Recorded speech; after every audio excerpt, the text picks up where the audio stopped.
정말로 당시에 중국인들이 그랬는지 역사적으로 원래 그런가요? 실패할 때도 있거든요. 망할 때도 있거든요. 루신이 다른 글을 썼거든요. 진짜요? 네. 안녕하세요, 김주윤입니다. 네, 많은 분들이 책 같이 읽어요에서 얘기했었던 아큐정전 왜 안 하냐 질문을 해주셨는데요. 아큐정전이나 루시는 혼자서 감당하기에는 너무 거대한 게 아닌가. 그리고 사실 제가 중국 전문가가 아니기 때문에 그 분야 전문가에게 여쭤보는 게 좋겠다. 그래서 특별히 오늘은 대담 세션을 마련을 했습니다. 서강대학교의 이우견 교수님과 함께 하겠습니다. 안녕하세요. 예, 안녕하세요. 반갑습니다. 루신에 대한 책이라든지 또 아큐정전을 비롯한 여러 가지 이제 번역서를 내셨기 때문에 대한민국에서 손꼽히는 전문가다라고 제가 소개를 해드려도 되는 거죠? 손꼽히는지는 모르겠습니다만 어쨌든 여러분들이 궁금해하시는 부분에 대해서는 제가 설명할 수 있다고 생각합니다. 먼저 이제 루신에 대한 이야기를 조금 해봐야 될 것 같아요. 제가 알기로는 의사지망생이었다라고 네, 알고 그렇습니다. 있거든요. 네. 근데 이제 이렇게 문학으로 돌아서게 된 계기가 있다고 들었거든요. 그러니까 처음에는 그 근대 학문이 이제 들어오면서 서구에서 들어온 의학이라는 게 굉장히 아주 신학문이 됐겠죠. 지금도 그렇습니다만은 그때는 이제 특히 핫한 학문이었는데 자기 아버지가 폐병으로 죽는데 좀 약을 좀 잘못 써서 죽었다 이런 생각들을 하게 돼요. 그래서 나는 이제 중약 말고 서양 의학을 배워가지고 우리 아버지 같은 사람도 고치고 그리고 많은 병든 중국인들을 고치겠다. 이렇게 해서 이제 일본에 가서 의학을 공부하게 되는 거죠. 그때 이제 러일 전쟁 때 충격적인 하나의 화면을 보고서 바꿉니다. 그때 이제 봤었던 그 장면이 되게 좀 충격적인. 그러니까는 이제 일본 군사가 이제 중국인을 처형하는 장면이라고 들었어요. 그때가 이제 러일 전쟁 때니까 그 일본이 러시아를 꺾고 제국주의로 성장하는 이제 굉장히 그 중요한 전쟁인데 사실 중국인들도 동양과 서양의 싸움이다 이래가지고 동양인 일본을 지지했었는데 어느 날 이제 수업을 하고 났는데 이제 수업이 조금 일찍 끝났나 봐요. 전쟁 관련 슬라이드를 이렇게 보여주는 겁니다. 거기에 충격적인 장면이 들어 있었던 거죠. 사실 러시아하고 일본이 싸우는데 이 전쟁은 러시아 영토나 일본에서 벌어졌다기보다는 중국 그리고 우리나라 저쪽 북방 지방에서 전투를 하거든요. 그런데 만주 지방에서 한 중국인이 러시아 스파이 노릇을 했다라고 일본 군인에게 잡혀가지고 처형을 당할 위기에 처해 있는 거죠. 그런데 많은 중국인들이 그걸 구경하고 있는 겁니다. 사실 러시아하고 일본이 전쟁을 하니까 중국인이 희생당하는 거거든요. 이유도 없이 희생당하는데 저 사람이 저렇게 죽임을 당하는 게 옳은 일인지 그른 일인지 아무런 판단력이 없는 겁니다. 여기서 이제 굉장히 충격을 받는 거죠. 구경꾼인 중국 민중들의 정신을 바꾸지 않으면 중국이 위기에서 벗어날 방법이 없다. 중국인들의 정신을 고쳐야 되겠다. 몸을 고치는 의사가 아니라 정신을 고치는 문학과 예술을 하는 사람. 그중에서 나는 문학을 하는 사람이 되겠다. 이렇게 그 중국 현대 문학의 어떤 대표작이다라고 얘기하잖아요. 네. 근데 현대 문학의 대표작이라고 일컬어지는 어떤 이유는 있을까요? 루신이 이제 태어난 게 1881년이고 1936년. 그러니까 루신의 작품들은 엄밀하게 말하면 일종의 모던 클래식이라고 해야 될 텐데요. 근데 이제 우리가 고전이라는 것을 규정할 때 대체적으로 보면 한 두 가지 조건이 있는 것 같아요. 하나는 이제 그 작가가 살던 당시 시대적인 모순에 아주 적확하게 들어가서 그것을 그려낸 작품들. 예를 들어 레미제라블 같은 작품들. 그런데 이제 그것만 가지고 되는 건 아니고 그 안에서 이제 어떤 보편성이 있어야 되겠죠. 정치적인 이슈가 오늘에게도 뭔가 함의를 가지고 있다든가 아니면 보편적인 어떤 인간의 고민들 이거를 담아냈다든가 그게 아마 우리가 고전이라고 하는 것의 두 가지 기준일 텐데 루신의 문학은 그렇게 보면 첫 번째 굉장히 근접해 있어요. 중국이라는 현실이 왜 어두운지 그리고 중국인들이 어떻게 바뀌어야 되는지 이거를 이제 집요하게 파헤치죠. 그리고 이제 아큐정전을 읽는 사람들도 간혹 이런 독후감을 내는 사람들이 있어요. 너무 어렵다. 모르겠다. 저도 고등학교 때 이걸 필독서라고 해서 처음 봤지만 모르겠더라고요. 굉장히 루신이 그 자기가 살던 중국적 환경, 시공간 속에서 문제의식을 출발해서 문학으로 만들었기 때문에 그렇거든요. 그런데 이제 그러면서도 좀 더 한 차원 더 들어가면 중국 사람들이 왜 저렇게 생각할까? 이른바 그 정신승리법이라고 하는 게 중국인만 지니고 있을까? 이런 생각을 하게 되고 뒤에 가게 되면 아큐정전이라는 소설은 혁명에 관한 얘기거든요. 어떤 정치적 변화가 진정한 변화인가? 이제 이것을 묻는다는 점에서는 그 시기의 문제에 굉장히 깊게 들어가는데 오늘날 우리에게도 줄 수 있는 어떤 암시 이런 게 이제 있기 때문에 이 작품을 중국 근대문학 중에서 가장 대표적인 고전이라고 한다. 사실 이제 악규정전 하면 많은 사람들이 떠올리는 게 그거거든요. 정신승리. 네. 뭐 예를 들어 얻어 터져도 그냥 뭐 내가 때려서 쟤 때려 눕힐 수 있는데 봐준 거야. 뭐 이라든지 그러니까 정신승리 합리화를 얘기를 하는 거잖아요. 네. 근데 정말로 당시에 중국인들이 그랬는지 이게 도대체 무슨 이야기를 정말로 하고 싶은 건지 함의가 분명히 있잖아요. 네. 이게 1921년에 이제 연재를 해서 신문 연재 소설이거든요. 당시 평을 보면 저거 누가 쓰지? 아마도 내가 잘 아는 사람이 내 얘기를 쓰는 것 같아. 이런 평가를 했다라는 거예요. 오, 주변에 누군가가 내 얘기를 쓰고 있다. 그러니까 그러니까 어떤 중국인들의 정신적인 계보, 그다음에 중국인들이 생각하는 거, 이거를 상징하는 사람이다. 근데 우리가 사실 개인적으로 정신승리를 하는 사람들이 있죠. 성격상으로. 그렇죠. 네.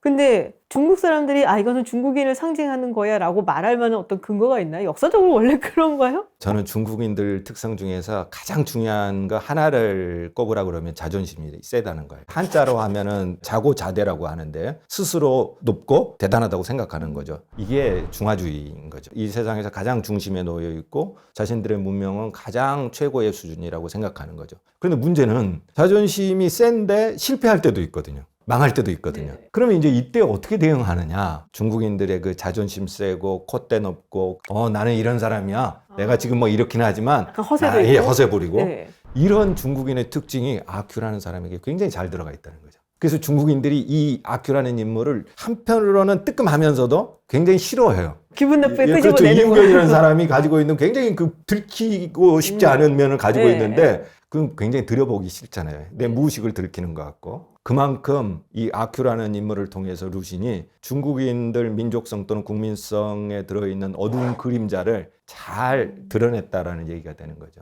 또 거기에서 이제 루신의 되게 흥미로운 성격 중에 하나가 강한 사람한테는 한없이 비굴 하거든요. 그렇죠. 근데 자기보다 약한 사람들한테는 또 엄청나게 못되게 본단 말이에요. 이것도 중국 민족성이나 국민성의 하나라고 본 겁니다. 아, 루신이 다른 글에서도 그래요. 진짜요? 그 아큐가 다른 큰 사람이 때리면 꼼짝 못하고 그러잖아요. 네. 강자한테 오는 폭력을 약자한테 전가시키죠. 이게 정신승리법이라는 게 강자에게는 약하고 약자한테는 강한 이러한 중국 국민성을 상징하는 하나의 어떤 기질일 수 있는 거죠. 사실 이제 외교 쪽에서도 이제 이런 얘기들을 하거든요. 외교 정책에 있어서 중국이 워낙 큰 국가니까 네. 경제적으로 보복을 하는 경우도 많고 그러니까 우리가 달래려고 하고 혹은 뭐 이렇게 막 말리려고 하고 뭐 좀 약간 그러면은 오히려 더 괴롭힌다. 그러니까 세게 나가면은 그래 그럼 니네가 이건 받아들일 수 없다는 거지. 그래 알았어 하고 그냥 돌아서는데 여기서 우리가 그게 아니고 막 설득하려고 하면은 더 찍어 누르는 경향이 있다라는 얘기들도 하는 분들도 계세요. 그런 말을. 그러니까 중국은 문화적으로 말하자면 평등의식이 전혀 없는 나라거든요.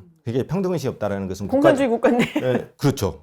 사실은 모든 것이 자기 중심에 놓고 위계적인 서열을 만드는 국가거든요. 그게 없었을 때가 조금 약했을 때가 마오가 진짜 사회주의 하겠다고 했었을 때 그리고 이제 비동맹 막 만들고 그거 빼놓고는 위계적으로 딱 서열을 정해놓고 강자에게는 강하고 약자에게는 강한 이런 원리가 상당 정도 지배했다는 거죠. 그러니까 사회주의 프레임으로 보면은 좀 안 보이는 부분이 있어요. 사회주의 국가가 그렇게 노동자 탄압합니까? 약자를 그렇게 탄압하나요? 사회주의 이름을 걸었지만 사실은 돌아가는 거는 굉장히 전통스러워요. 이제 그런 측면에서 보자면 중국이 원래부터 가지고 있었던 전통적인 의식 이런 부분을 좀 우리가 잘 이해하면 오늘의 중국을 조금 잘 들여다볼 수 있는 여지가 생깁니다. 참 아이러니하네요. 사실 이 루신이 이 책이라든지 이런 데서 바꾸고 싶어 했던 부분이 그 부분이잖아요. 근데 아직까지도 이게 남아있다라는 게. 네. 그러니까 이제 루신의 문제의식은 악규정전을 비롯해서 계속 그 다른 작품 또는 산문들에서 하는 문제의식은 중국이 정치가 바뀌고 또 리더가 바뀐단 말이에요. 그래도 안 바뀌는 게 있다라는 거예요.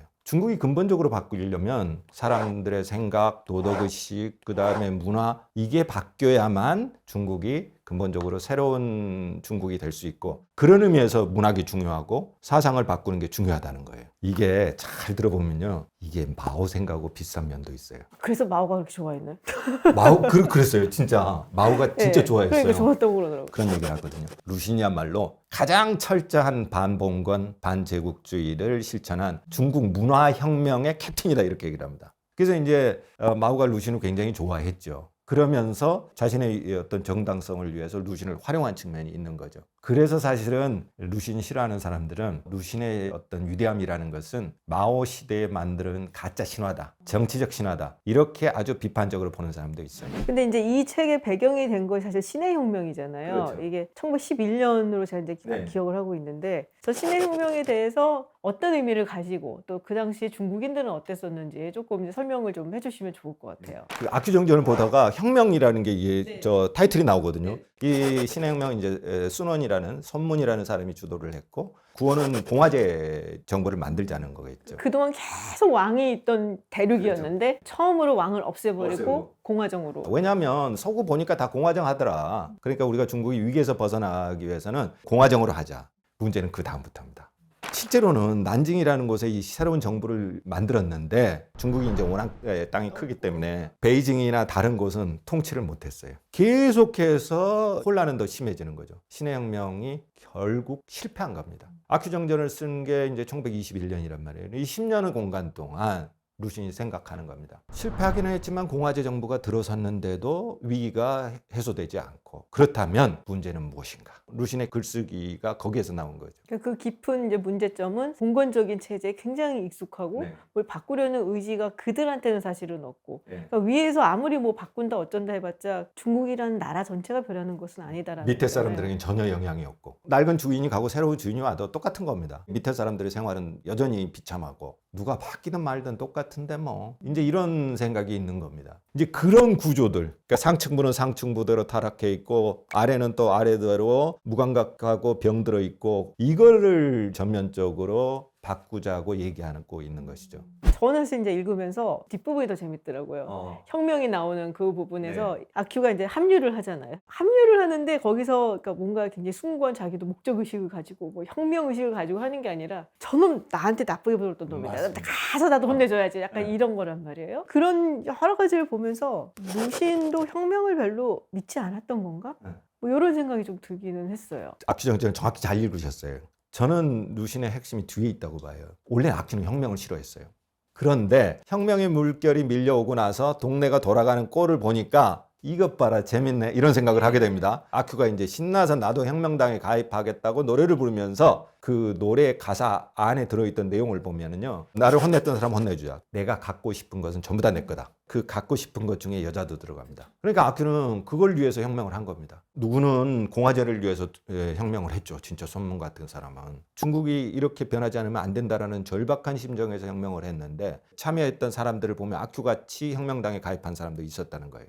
이게 이제 문제라는 거죠. 루신이 그런 얘기를 합니다. 나는 이 얘기가 혁명 이후의 얘기라고 생각을 하고, 아마도 20년이나 30년 뒤에 혁명이 일어난다면 아큐 같은 혁명 당원들이 분명히 나타날지 모르겠다. 그러니까 루신의 의도는 이게 보편적으로 일어날 수 있다. 그거 되게 불신하고 있는 것 같긴 해요. 그렇죠. 혁명은 굉장히 불신하죠. 예를 들어서 주인이 있고 밑에 노예가 있다는 말이에요. 그런데 단지 억압받는 사람이 위로 올라섰다고 해서 그 자체로 의미 있다라는 거냐. 통치 원리는 똑같고 문화도 똑같고, 그러면 그게 역사의 진보야? 주인만 바뀐 거지? 아, 그럼 혁명에 참여했었다라고 얘기한 혁명가들은 굉장히 자괴감이 느낄 만한 그렇죠. 말이긴 한데요. 의미는 있다. 그렇지만 니들 이걸 통해서 낡은 체제를 반복하면 안 되고 과거하고 다른 새로운 세상을 만들어야 되고 새로운 의식을 만들어야 된다. 그것을 위해서 끊임없이 변화해 가자, 이렇게 봤던 거죠. 과연 그게 우리 역사에서 봤을 때 가능한 건가 싶기는 불가능하죠. 해요.